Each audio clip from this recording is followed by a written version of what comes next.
मी मंडळ कृषी अधिकारी शुभ्रकांत भगत कृषी विभागातर्फे असे आवाहन करतो की बोगस बियाणे विक्रीची दाट शक्यता आहे।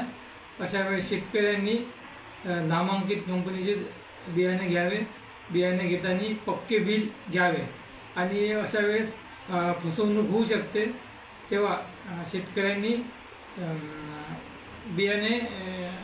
बियाणे घेऊन आणि तसेच बियाणे पेरण्यापूर्वी उगवण क्षमता चाचणी तपासावी। तसेच बियाणे आणि खताचे नियोजन कृषी विभागाने केलेले आहे। कोणालाही खताची आणि बियाणाची टंचाई होणार नाही। तसेच विशिष्ट जातीचे बियाणे वापरणे टाळावे असे आवाहन कृषी विभागामार्फत करण्यात येत आहे।